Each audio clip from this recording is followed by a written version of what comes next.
제가 사용하는 엔진톱은 일제 일산입니다. 신다이와 350.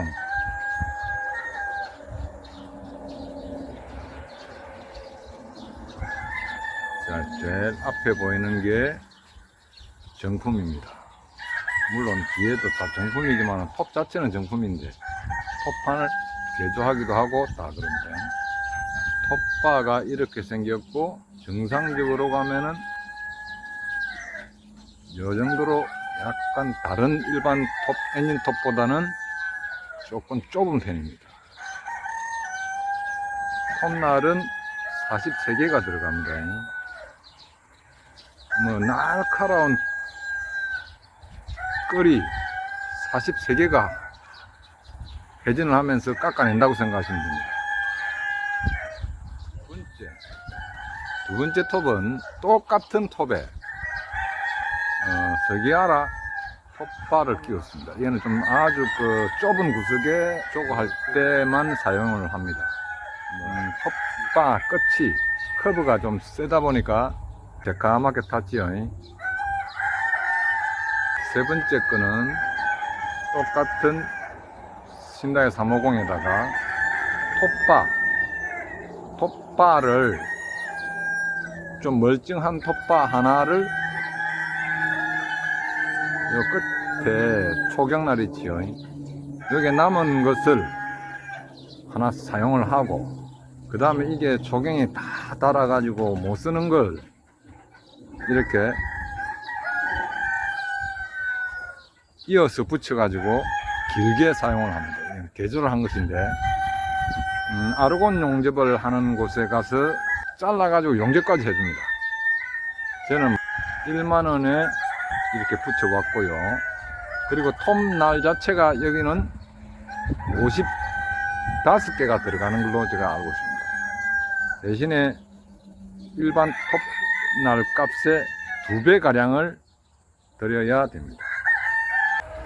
여기 보면은 브레이크가 지금 하나도 없습니다. 브레이크는 여기에 지금 따로 이렇게 보이는데요, 이 브레이크가 장착이 되어 있지만은 제가 다 분해해 갖고 떼어버렸습니다. 브레이크를 쳐도 실제 톱이 멈추지 않습니다. 그렇기 때문에 브레이크가 시야만 가리고 조각하기가 어렵기 때문에 브레이크를 떼버리고 사용합니다. 당겨 보았을 때 이 정도 유격이 있을 정도만 합니다. 유격이 너무 많아가지고 밑으로 쳐져버리면은 톱 조각 할 때 톱날이 부서집니다. 빠져버리기 때문에 좀 강하게 조여야 되고, 너무 강하게 조이면은 이 회전을 못 하거든요. 세 가지를 같이 지금 하고 있습니다. 톱 조각을 다 하고 나면은 연마를 하게 되는데요. 자, 연마를 할 때 사용되는 그라인더입니다.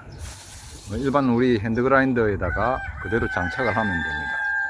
제일 첫 번째 이 우측에 있는 이게 36번이고 원형 디스크입니다. 디스크 36번 사포 밑에는 백판이 들어갑니다. 백판. 흰색 백판을 넣고 그 다음에 사용되는 게 해바라기.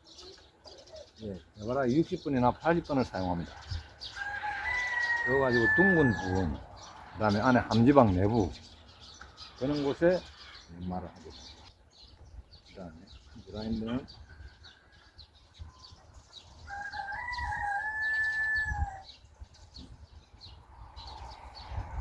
60번, 180번, 220번 이렇게 가겠죠. 바닥면은 바닥 천판, 장판면 연마할 적에 사용합니다. 그리고 이거는 제가 35년 정도 전에 개발해갖고 쇠선반, 선반 공업소 가서 이야기하면은 만들 수 있습니다. 그래가지고 사포는 50mm 폭 되는 사포, 이걸 구입해가지고 펀치를 구멍을 내어서 10mm 구멍을 내어서 끼워서 사용합니다. 50mm 사포는 이렇게 롤로 되어 있습니다.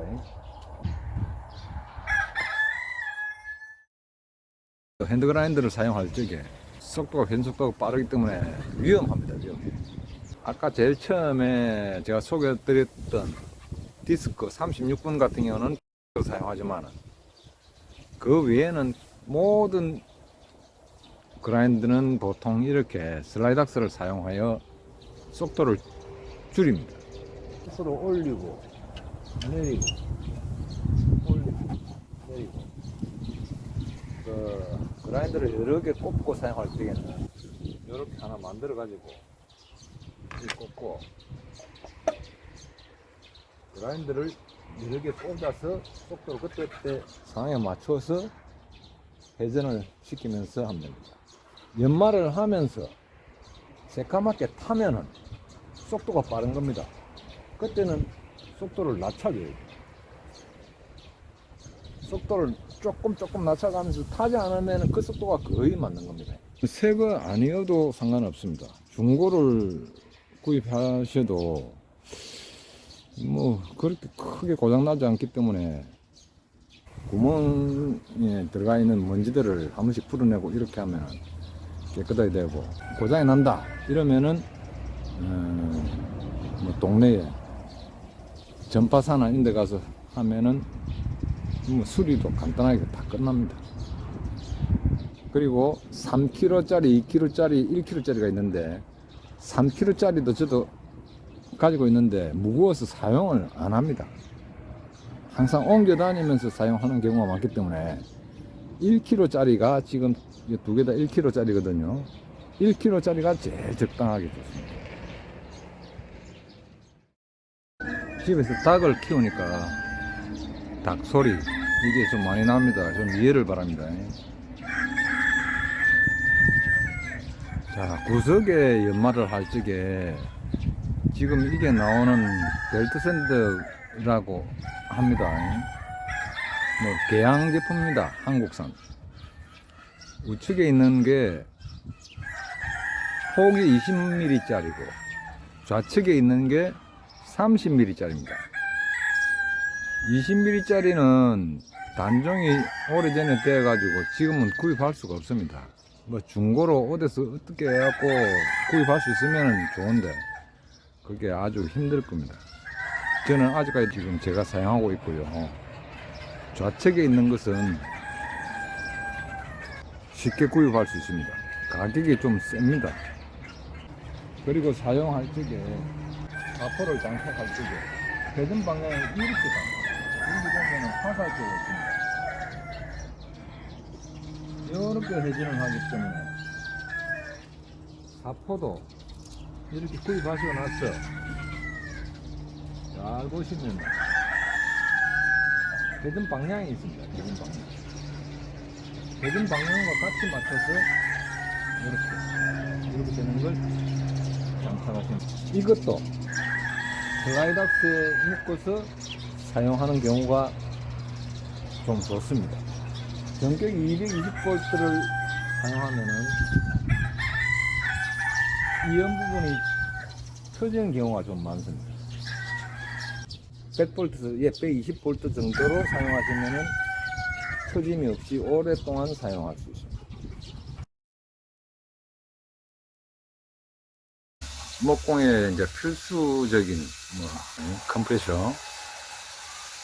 컴프레셔는 제가 3마력짜리를 구입해가지고 사용했는데 일반 전기로 사용하다 보니까 집 전체 전기가 다운이 잘 됩니다. 그래서 저는 2마력으로 사용을 하고 있습니다. 그렇게 되면은 조금 다운되는 그 확률이 떨어지고요. 뭐 에어컨하고 같이 겹치면은 또 같이 다운됩니다. 솔직히. 오일은 이렇게 봐서 확인을 해서 보충을 시켜줘야 됩니다.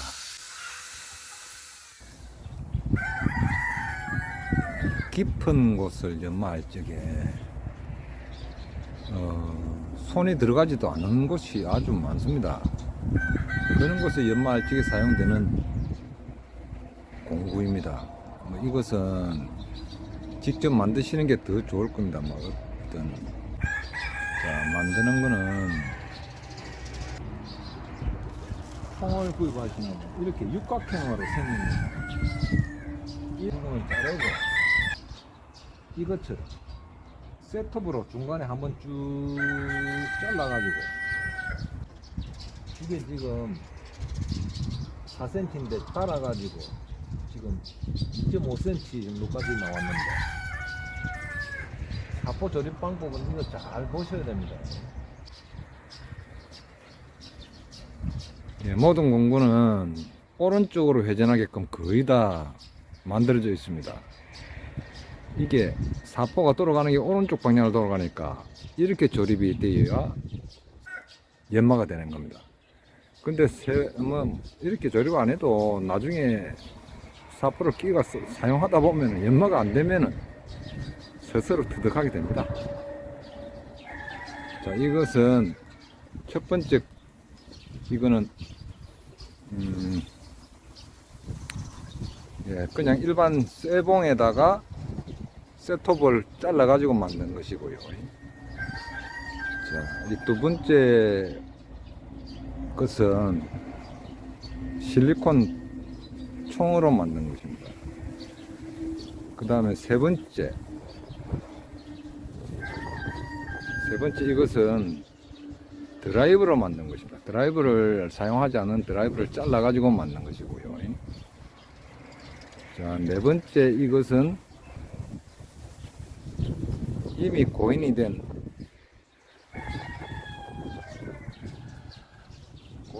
분이 자작으로 만든 것입니다.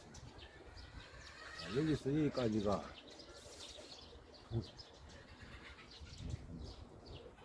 7cm 가까이 되겠네요. 이게 너무 깊습니다. 이 정도만 하면 됩니다. 이 정도만 이게 3cm, 4cm만 하고, 사포가 이것처럼 돌출이 되죠. 쇠보다 더 사포가 올라와야 됩니다. 이거는 드릴에 사용하는 게 아니고, 여기 보시면은 그라인더에 꽂을 수 있게끔 만들어줍니다. 그리고 이거는 무게가 많이 무겁습니다. 조금 작업할 때 피로도가 좀 생기는 단점이 있습니다. 아직 사용을 안 해봤습니다.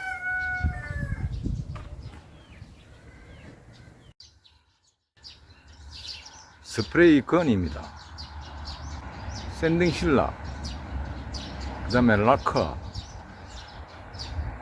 또는 우레탄 이런 걸 갖다가 부모할 때 사용이 됩니다. 지금 우측에 스프레이건 같은 경우는 비닐봉지를 싸놨는데요. 그 이유는 마감 도장을 할 때 한 방울이 작품이 떨어지면 다시 해야 될 가능성이 있기 때문에 그걸 갖다 미연에 방지하기 위해서 비닐을 감쌉니다. 칠을 다 희석하고 나서 감싸가지고 우물합니다.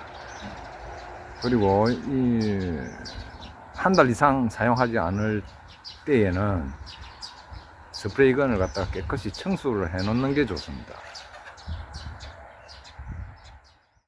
뿌리 공예를 하게 되면은 선긋기가 불편한 데가 아주 많습니다.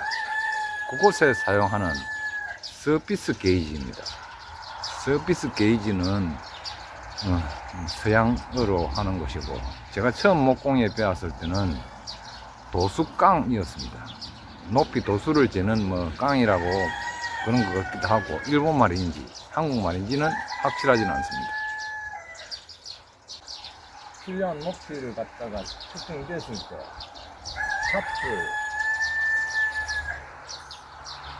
이렇게 써주면은 바닥이 강하유리가 되어 있으니까 측정을 써주면은 정확한 측정을 얻을 수 있습니다. 아주 편하지요. 수평선이 잘 얻어졌습니다. 자, 위에 상판 같은 경우도 다 이렇게 서피스 게이지로 도수깡으로 선을 꺼 가지고 작업하는 것입니다. 일반 공구점에 가서 쉽게 구입할 수 있는 에어드릴입니다. 에어드릴에 앞쪽에 있는 것처럼 초갱날을 갖다가 구입하여 갖고 장착을 하여 사용하면 됩니다. 손가락도 잘 들어가지 않는 곳에 사용할 때 쓰면 아주 요긴하게 작업이 됩니다.